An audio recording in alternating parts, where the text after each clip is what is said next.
Hello दोस्तों, बहुत बहुत स्वागत है आपका।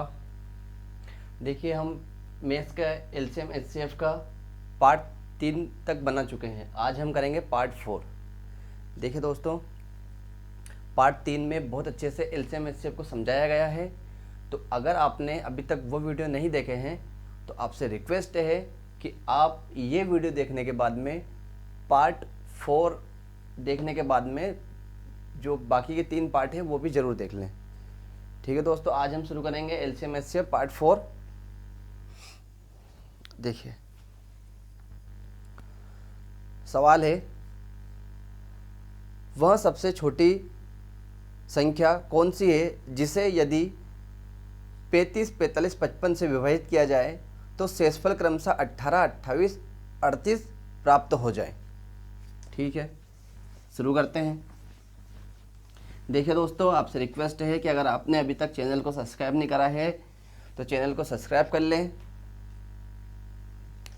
और मैं इसके वीडियो डले हुए हैं, अगर उनको नहीं देखा तो उनको भी देख लें। चलिए पहले शुरू करते हैं। 35, 45, 55, 35, 45, 55, शेष क्रमशः क्या बचाना है? 18, 28, 38, 38 है ना। ठीक है, देखिए दोस्तों, जब भी ऐसा सवाल आता है तो हमें क्या करना है, इस सब में से इनको शेष इसको घटाना है। घटाएंगे तो क्या आएगा? यहाँ पर 7 आएगा, 17, यहाँ पर भी 17 आएगा, और यहाँ पर भी क्या आएगा? 17 आएगा। तीनों जगह 17 आया ना। ठीक है, तीनों जगह 17 आया। हम क्या करेंगे, हम इसका एलसीएम लेंगे। 35, 45, 55 का एलसीएम लेंगे तो क्या आएगा? 5 से दे देते हैं। 5 7 35, 5 9 45, 5 एकम 5, 5 एकम 5। अब भाग नहीं जा रहा, किसी भी संख्या, एक संख्या का इसमें भाग नहीं जा रहा, डायरेक्ट इसका गुणा करते हैं। 11 9 के 99, 7 5 35 है ना। 11 9 के 99, 7 5 35। ठीक है, इसका हम गुणा कर लेते हैं। 35 है ना, 9 5 45 का 5 हासिल आया 4, 9 5 45 का 45, और 9 3 27 का 27। सब ऐड कर लेते हैं। 7 5 12, 12 और 4 16 का 6 हासिल आया 1, 4 2 6 और 1 7, 6 का 6 आ जाएगा, 7 को माना जाएगा। 9 9 3 27, 27 और 3 30 और 34। ठीक है दोस्तों, ये से आपको गुणा करना है। अच्छी मेथड है, अगर आप चाहें तो अप्लाई कर सकते हैं। अब देखिए 3 4 6 5 में जो 17 ये शेष बचा था ना, इसी को हमें घटा देना है। इसको हमें घटा देना, तो कितना आ जाएगा यहाँ पर? 7 3 8 4 3 4। ये इसका क्या रहेगा? आंसर रहेगा दोस्तों, है ना, सेकंड वाला। अगला सवाल करते हैं। सवाल समझ में आया आपको? क्या करना है, शेष जो जो आ रहा है, जो शेष बचाना है उसी को घटाना है। 17 आएगा, इसको घटाएंगे, इसका एलसीएम लेंगे तो ये आ जाएगा 34 65। इसको घटाएंगे 17 को तो 34 48 इसका आ जाएगा। अगला सवाल देखते हैं। 3 विभिन्न संख्याओं का लघुत्तम समापवर्तक 150 है। निम्नलिखित में से कौन सा उनका महत्तम समापवर्तक नहीं हो सकता? ऑप्शन दिए हुए हैं आपके सामने, इसको रफ कर देते हैं, सवाल आ गया होगा। 3 विभिन्न संख्याएं हैं, लघुत्तम समापवर्तक कितना है इनका? 150 इनका एलसीएम है। ठीक है, अब क्या बोल रहा है, निम्नलिखित में कौन सा इनका महत्तम समापवर्तक नहीं हो सकता? 4 ऑप्शन में। देखिए, पहला ऑप्शन 15 है, इसमें 15 का भाग जा रहा है, हो सकता है। ठीक है, फिर दूसरा क्या? 25 है, 25 संग 150, भाग जा रहा है 25 का भी, 10 का भी जाएगा, लेकिन 55 का नहीं जाएगा। 150 में 55 का भाग नहीं जाएगा, तो ये 55 क्या? ये 55 नहीं हो सकता है। ऑप्शन क्या जाएगा? चौथा इसका आंसर आ जाएगा, ये नहीं हो सकता है। देखिए दोस्तों, ऐसे ही आते हैं एग्ज़ाम में, एनटीपीसी में ऐसे ही सवाल आए हैं। एज इट इज़ हमें तुरंत इस पर ध्यान लगाना है, तुरंत इसका आंसर निकाल के लाना है। थोड़ा और फास्ट देखिए, मैंने आपको पहले बताया है, फिर बताता हूँ। हम पूरा जो मैथ्स करेंगे डायरेक्ट सवाल से करेंगे, और बहुत अच्छे लेवल के सवाल से करेंगे। बेसिक समझने का टाइम नहीं है। आपको बहुत ही अच्छे से पता है कि अब लॉकडाउन धीरे धीरे कम हो गया है। अब जो जितने भी पेंडिंग एग्जाम्स है, जैसे एनटीपीसी की हुई, ग्रुप डी की हुई, एनटीपीसी 2 की हुई, एमटीएस की हुई, एसएससी जीडी का भी फॉर्म अप्लाई होने वाले हैं, ये बहुत जल्दी होने वाले हैं ना, तो हमें बहुत जल्दी कवर करना है। ठीक है, बेसिक का टाइम नहीं है, बेसिक भी हम इसको बीच में समझ लेंगे। अगला सवाल, दो संख्याओं का महत्तम समापवर्तक 16 है तथा लघुत्तम समापवर्तक 146 है। ऐसी संख्याओं के युग्म कितने युग्म है? 16 एचसीएफ है और 146 एलसीएम है। चलिए ठीक है, देखते हैं। 16 इसका क्या है? एचसीएफ है और एलसीएम क्या है इसका? 146 इसका एलसीएम है। ठीक है, महत्तम समापवर्तक है ये इसका, और ये इसका है लघुत्तम समापवर्तक। देखिए दोस्तों, हमें पता है, क्या पता है कि जब हम संख्या हमें नहीं दी हो तो हम संख्या क्या एक्स और वाई मान लेते हैं और एचसीएफ को ही उसमें मल्टीप्लाई होता है। तो माना कि संख्या 16 एक्स है पहली और दूसरी है 16 वाई है। वही जो हम लगाते हैं, पहली संख्या इंटू दूसरी संख्या। ठीक है, पहली संख्या पता है आपको, एक फॉर्मूला है, क्या है? पहली संख्या इंटू दूसरी संख्या बराबरी में लघुत्तम समापवर्तक इंटू महत्तम समापवर्तक। तो यहाँ पे लघुत्तम कितना है? 146 इंटू महत्तम कितना है? 16 है। 16 से 16 गया। अब हम जब 16 के इसमें भाग लगाएंगे 146 में, ठीक है, 146 में भाग लगा लेते हैं। 146 में भाग लगाते हैं हम 16 का, तो क्या आएगा? 2 से काटने की कोशिश करते हैं। 2 8 16, 2 से 14, 2 3 6। अब 8 से काटते हैं, 8 9 72। कितना बचा? 1 बचा। पॉइंट लगा के 10 बना देते हैं, आटे का मान। देखिए दोस्तों, जब भी अगर पॉइंट में आ गया तो हम इसका कुछ भी नहीं कर सकते, है ना। इसका कभी युग्म बन ही नहीं सकता है। तो इसका क्या जाएगा? उत्तर क्या जाएगा इसका? 9 ना जाएगा इसका, है ना। इसका पूर्णांक, ये पूर्णांक नहीं है, तो इसका कभी भी युग्म नहीं बनेगा। ठीक है, अगला सवाल देखते हैं। चलिए अगला सवाल, ऐसी न्यूनतम संख्या क्या है जिसके 7 8 12 से विभाजित होने पर हर बार समान शेष 1 रहता हो? 7 9 12, इसको रफ कर देते हैं। 7 9 12, है ना। 7 9 12, एक शेष रहना चाहिए। एक क्या रहना चाहिए? शेष रहना चाहिए इसका, है ना। ठीक है, 7 9 12 देखा हमने। तो हम इसका एलसीएम निकालते हैं। इस पर ठीक है, इसमें 11 भाग, अभी हम 3 से दे देते हैं। 7 एकम 7, 3 3 9 और 3 चुक 12। अब नहीं जा रहा, अब किसी में भी नहीं जा रहा, डायरेक्ट मल्टीप्लाई कर लेते हैं। 3 चुक 12, 12 3 36 मल्टीप्लाई बाई 7। 7 6 42 का 2 हासिल आया 4, 7 21 और 4 25। ये क्या जाएगा? इसका एलसीएम आ जाएगा। अब जो एक शेष बचाना है उसको ऐड कर देते हैं, तो कितना जाएगा? 253। ये इसका आंसर आ जाएगा 253, यही हमें शेष बचाना है। ठीक है, चलिए अगला सवाल देखते हैं। दो संख्याएं ए और बी का लघुत्तम समापवर्तक 72 है। अब 72 बड़ा है ए से और ए बड़ा है बी से, तदनुसार ए बी के सबसे बड़े संभावित क्रमशः क्या होंगे? ए बी मतलब क्या हो सकते हैं? 4 ऑप्शन में से। ठीक है, देखते हैं।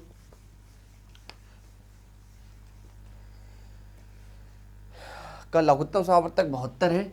देखिए 72 क्या है इसका? लघुत्तम समापवर्तक है 72 इसका। और दिया हुआ है 72 बड़ा है ए से और ए बड़ा है बी से, हमें ये ध्यान रखना है। देखिए दोस्तों, ऐसे सवालों को हम क्या करेंगे? ऑप्शन उठाएंगे हम, है ना। ऑप्शन से हो सकता है ये। तो देखिए पहला ऑप्शन उठाएंगे 24 48। तो देखिए 24 48 को जब हम उठाएंगे तो इसने पहले ही दे रखा है, ठीक है, ध्यान से पढ़िएगा। इसने दे रखा है कि ए बी के सबसे बड़े 24 48 का अगर हम निकालते हैं, देखिए पहला ऑप्शन उठाते हैं, क्या उठाते हैं? 18 24। ठीक है, हमने उठाया, हमने इसका निकाला एलसीएम। तो देखिए इसका एलसीएम क्या आएगा? देखिए देखते हैं। 2 से 9 बार, 12 बार, 3 से 3 तिया 9, 3 चुक 12, अब तो जा नहीं रहा, 4 ती 12, 12 तिया 36, 36 दूनी 72, इसका आ सकता है एलसीएम। और ये बात भी इसकी सही है कि 72 जो है बड़ा है ए से, 72 इससे बड़ा हो सकता है, और ये बड़ा है इससे, ये हो सकता है, ये हमारा उत्तर हो सकता है 18, 24। अब हम अगला देखते हैं, है ना, अगला देखते हैं, ठीक है, चलिए अगला देख लेते हैं क्या है।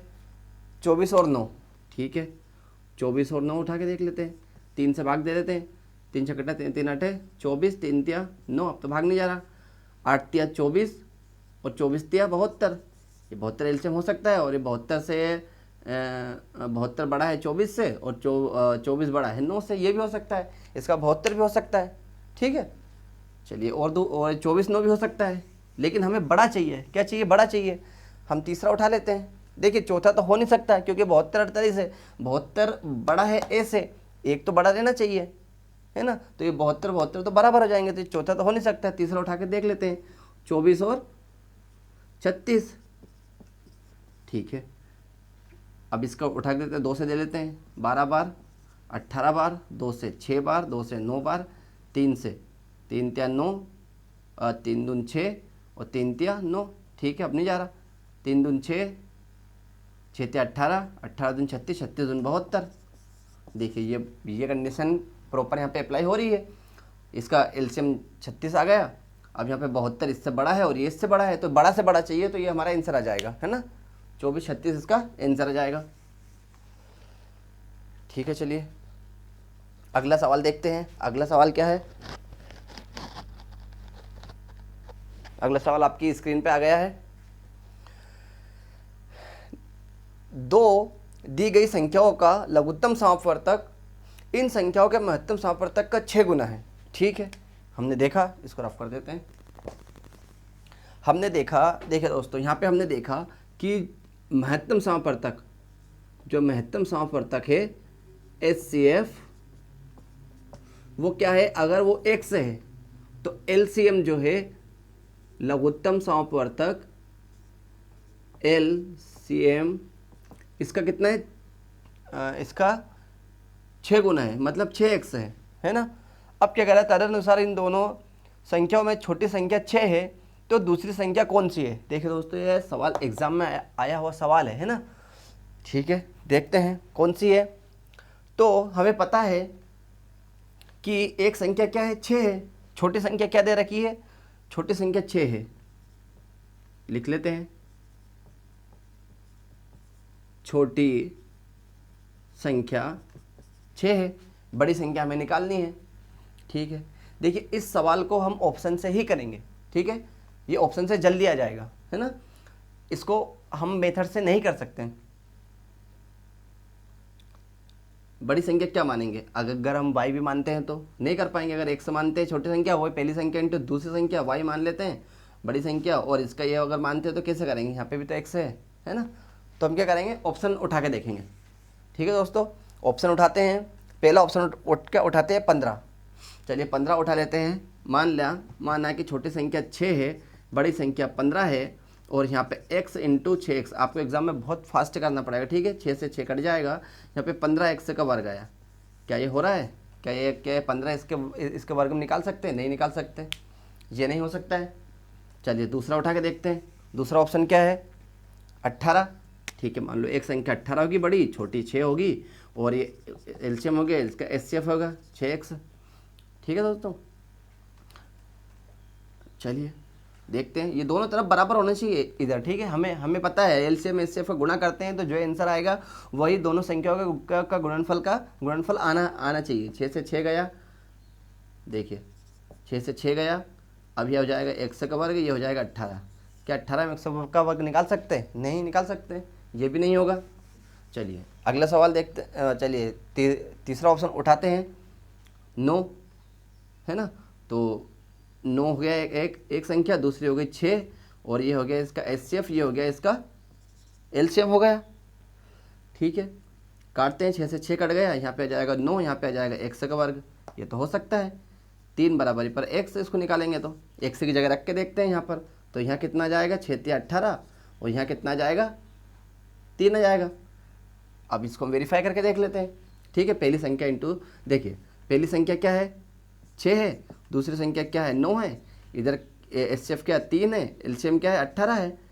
ठीक है, कर लेते हैं 9 दून 18 और 3 दून 6, 2 बराबरी पर 2 आ गया। ये इसका क्या हो गया आंसर हो गया, है ना। दोनों तरफ LCM दोनों तरफ बराबर होना चाहिए, LHS बराबर पर RHS होना चाहिए। चलिए अगला सवाल उठा के देखते हैं, क्या कह रहा है, यदि दो संख्याओं का गुणनफल 2160 है 2160 है और उच्चतम महत्तम समापवर्तक HCF 6 है, तो उच्चतम महत्व समापवर्तक HCF है और लघुत्तम LCM का अनुपात क्या है। इन दोनों का हमें अनुपात निकालना है। ठीक है, चलिए इसको रफ कर देते हैं। ये समझ में आ गया होगा आपको बहुत अच्छे से। दोस्तों अगर वीडियो पसंद आ रहा हो, पढ़ाने का तरीका समझ में आ रहा हो, तो आपसे रिक्वेस्ट है चैनल को सब्सक्राइब कर देना, शेयर कर देना, आपके सपोर्ट की बहुत ज़्यादा ज़रूरत है। देखते हैं दो संख्याओं का गुणनफल x इंटू वाई, ये दो संख्या होगी, इनका गुणनफल कितना होगा 2160 हो गया, 2160 हो गया इनका। ठीक है, यदि इसका HCF क्या है, इसका HCF 6 है, HCF 6 है, तो इसका तो पूछना है कि इनका उच्चतम समापवर्तक HCF और लघुत्तम समापवर्तक का अनुपात क्या होगा।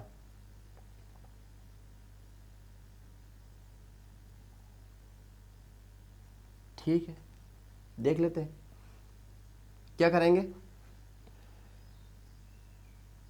तो देखिए यहाँ पर दो संख्याओं का गुणनफल 2100 है, दो संख्या आपने x और y मानी है, तो हमारा LCM जो है, हम इसमें भाग देके देख लेते हैं, हमारा LCM आ जाएगा, क्योंकि हमें पता है दो संख्याओं को जब हम गुणनफल करेंगे x और y का अगर हम गुणा करते हैं दोनों संख्याओं का, तो जो हमारा LCM और जो हमारा HCF होता है, जो यहाँ आ रहा है गुणा करने पे, वो यहाँ पे गुणा करने पे आता है। तो यहाँ पे तो ये आ गया है, हमें एक संख्या दी हुई है, हमें LCM हमें यहाँ से निकाल लेते हैं, है ना। 6 से इसको काट देते हैं, तो क्या जाएगा 6 18, 6 36 और 0 360। तो LCM यहाँ पे कितना हो जाएगा दोस्तों, LCM हो जाएगा 360 हो जाएगा। ठीक है, यहाँ तक क्लियर है, ये बात आपको समझ में आ गई होगी अच्छे से। ये हमारा फॉर्मूला है।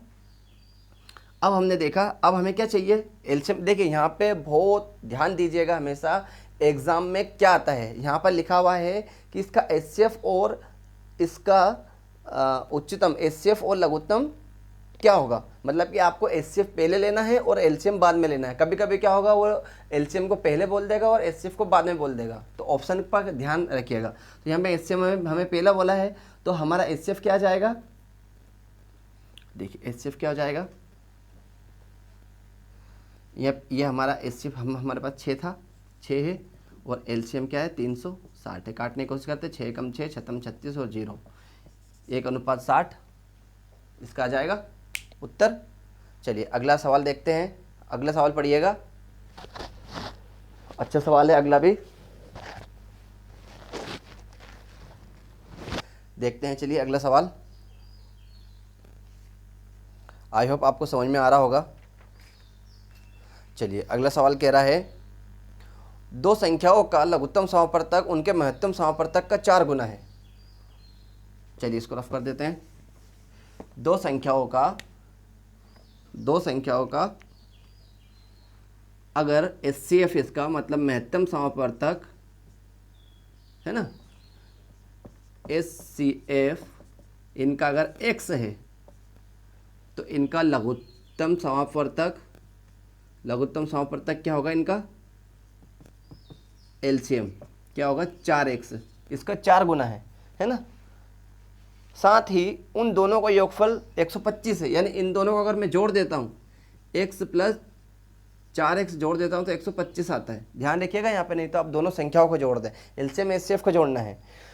यदि तदनुसार यदि एक संख्या 100 है तो दूसरी संख्या क्या होगी, एक संख्या 100 है, हम पहले इसको कर लेते हैं कि ये कितना जाएगा 5x बराबरी पर 125, 5 से इसको काट देता हूँ तो कितना आ जाएगा 25 बार, है ना। x की वैल्यू कितनी 25 आ गई, यहाँ पे रख देता हूँ तो ये कितना हो जाएगा 25 हो जाएगा, और ये कितना होगा 25 चुको 100 हो जाएगा। मेरा काम हो गया, ये HCF हो गया, ये LCM हो गया। इसको मैं पुट कर देता हूँ यहाँ पर, ठीक है।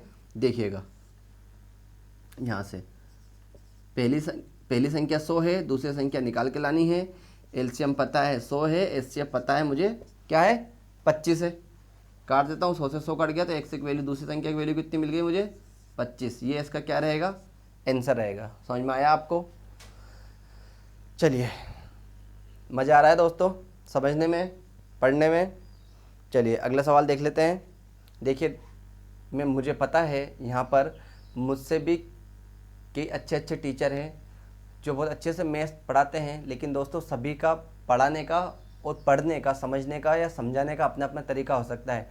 हो सकता है आपको मेरा पढ़ाने का या समझाने का तरीका पसंद आ जाए, ठीक है दोस्तों। चलिए अगला सवाल देखते हैं। किसी दूध वाले की एक टंकी में 75 लीटर तथा दूसरी में 45 लीटर दूध है। उस बड़े से बड़े बर्तन की माप जो दोनों टंकियों को दूध को पूरा पूरा माप दे। देखिए दोस्तों सवाल इतना बड़ा है, ध्यान रखिएगा एग्जाम में बड़े से बड़े सवाल आएंगे। आपको कंप्यूटर में पता है कि ऑप्शन हमें चूज करने के लिए कई बार उसको नीचे करना पड़ता है, इतने बड़े रहते हैं और उनका कोई ज़्यादा लंबा उनका सोल्यूशन नहीं होता है। तो हमें यहाँ पे क्या करना है, 75-45 दे के रखा हुआ है, 75-45 हमें दे के रखा हुआ है। हमें क्या करना है, 75-45 हमें यहाँ पे एचसीएफ निकालना है। हर कंडीशन में यहाँ पे हम एचसीएफ निकालेंगे, है ना। और हमें 4 ऑप्शन भी देख कर रखना है। दोस्तों कई बार भूल जाते हैं, दिमाग में नहीं रहता क्या करूँ इस सवाल में, कैसे करूँ, माइंड में नहीं रहता, एग्जाम में टेंशन रहती है, ठीक है। नॉर्मली आप घर पे प्रैक्टिस करेंगे, कहीं भी करेंगे तो आप आराम से लगा लेंगे। एग्जाम में बैठेंगे दिमाग काम करना बंद कर देता वहाँ पे, है ना। तो हम इसका एचसीएफ निकालते हैं, कितना जाएगा 45 का 45। ये आई होप आपको पता होगा एचसीएफ कैसे निकालते हैं। इसे घटाते तो कितना बचेगा 30। अब यहाँ पे 45 ये लिख दे, ये 45 यहाँ आएगा। जब तक इसका भाग जाता बंद नहीं हो जाता तब तक हमें इसको करना है। 30 से कम 30 बचा यहाँ पे कितना 15। अब इस 15 का भाग 30 में जा रहा है क्या, हाँ जा रहा है, हमें देखता रहना है। तो इसका एचसीएफ क्या जाएगा 15 जाएगा, और इसका 15 ही आंसर क्या जाएगा दोस्तों, 15 इसका जाएगा आंसर, ठीक है। आई होप आप इसको अच्छे समझे होंगे। चलिए देखते हैं अगला सवाल। आम के 21 पेड़, सेब के 42 पेड़ और संतरे के 56 पेड़ों की पंक्तियों में इस प्रकार लगाना है कि प्रत्येक पंक्ति में केवल एक प्रकार के पेड़ों की संख्या समान हो। पंक्तियों की न्यूनतम संख्या क्या होगी जिसमें उपरोक्त पेड़ लगाए जा सकते हैं। देखिए यहाँ पे न्यूनतम संख्या की बात हो रही है ना, ठीक है। चलिए देखते हैं कितना है, 21 है, 42 है और 56 है। पहले हम इनका एचसीएफ निकालते हैं। तो एचसीएफ क्या आएगा, देखिए डायरेक्ट करेंगे, ठीक है। हम इसका 7 भी ले सकते हैं, है ना, 7 ही आएगा और तो कुछ आएगा नहीं इसका, क्योंकि 7 के बाद 14 ले नहीं सकते हैं। 14 पहले इसमें आ जाएगा, इसमें नहीं जाएगा भाग इसका। तो हम इसका 7 लेंगे तो कितना जाएगा 7 इसका आ जाता है एचसीएफ। इसका एचसीएफ कितना आएगा, एचसीएफ कितना आ गया 7 आ गया। लेकिन दोस्तों यहाँ पे न्यूनतम पूछिए तो हमें क्या करना पड़ता है, हमें इसका भाग लगाना पड़ता है एक बार सभी में और जोड़ना पड़ता है ना। 42, 7 और 56 में भी 7 का भाग लगाना पड़ेगा। समझ में आई बात, ठीक है। तो हम इसको यहीं पे देखते हैं, 7 या 21, 7 6 42, 7 8 56, सब जोड़ देते हैं। 8 2 10, 4 14 और 3 17। तो इसका उत्तर कितना जाएगा दोस्तों, इसका आंसर आ जाएगा 17, ठीक है। 17 इसका आंसर आ जाएगा। चलिए अगला सवाल देखते हैं दोस्तों, ये आखिरी सवाल रहेगा। मैं उम्मीद करता हूँ कि आपको ये सारा जो भी अच्छे लेवल के सवाल मैंने डाले हैं और आपको समझ में आ रहे हैं। चलिए, और दोस्तों यकीन मानिएगा यहीं से एग्ज़ाम में क्वेश्चन आने हैं, है ना। कम से कम इतना लेवल तो रखेगा, है ना। इससे ज़्यादा ही रखेगा लेकिन इससे कम नहीं रखेगा, इतनी आप बात ध्यान रखिएगा। चलिए एक सवाल उठाते हैं। क्या कह रहा सवाल, दो संख्याओं का लघुत्तम समापवर्तक उनके महत्तम समापवर्तक का 16 गुना है, ठीक है। चलिए इसको रफ कर देते हैं, सवाल देखते हैं। अगर एचसीएफ यानी कि महत्तम समापवर्तक अगर x है तो एलसीएम लघुत्तम समापवर्तक कितना है, 16x है, ठीक है। लघुत्तम समापवर्तक और महत्तम समापवर्तक का योगफल 850 है। इन दोनों को अगर मैं जोड़ देता हूँ x + 16x तो कितना हो जाता है 850 हो जाता है। तो ये कितना होगा 17 हो गया, 17x बराबर 17 पंजे 85 है ना। तो चलिए लिख देते हैं 850। वैसे ये लाइन हमें एग्जाम में लिखनी नहीं, इसका हमें से ध्यान रखना है। x बराबर कितना हो जाएगा 17 पंजे 85, तो क्या हो जाएगा x की वैल्यू 5 हो जाएगी। यहाँ पे इसका रख देते हैं, यहाँ पे आ जाएगा 5 और यहाँ पे आ जाएगा 16 पंजे 80 है ना, 16 पंजे 80 हो जाएगा इसका। अब क्या कह रहा है, यदि एक संख्या 50 है तो दूसरी संख्या क्या होगी। ठीक है, यहाँ कर लेते हैं इसको। एक संख्या यहाँ कर ले, है ना। एक संख्या क्या है, एक संख्या अगर, ठीक, पहली संख्या क्या मान लीजिए, पहली संख्या क्या दे रखी है इसने 50 दे रखी, 50 है। दूसरी हमें पता नहीं x है, बराबरी पर 5 HCF और 80 हो गया LCM। ठीक है दोस्तों, काट दें इसको, 0 से 0 गया, 5 से 5 गया, 5 से 5 गया, तो दूसरी संख्या क्या हो जाएगी फिर, ये हो जाएगी। देखिए दोस्तों यहाँ पे कुछ गलती हुई मेरे हाथ, है ना, देख लेते हैं एक बार। 17 17 पंजे 85 और 0 ये 50 आएगा दोस्तों, यहाँ पे इसका है ना 50, तो ये हो जाएगी 50 और ये हो जाएगी 800। ठीक है, तो यहाँ पे देखते हैं अपन, यहाँ पे इसको करना पड़ेगा 50 इंटू 800। अब 50 से 50 तो चला जाएगा, तो x की वैल्यू कितनी आ जाएगी 800 आ जाएगी, है ना। इसका आंसर क्या जाएगा, इसका आंसर आ जाएगा 800। समझ में आया आपको। ठीक है दोस्तों, आज LCM HCF का ये आखिरी पार्ट था। अब कल से हम नया चैप्टर शुरू करेंगे। ठीक है, उसके बारे में आपको बता दिया जाएगा, शायद सरलीकरण करेंगे, सिंप्लीफिकेशन।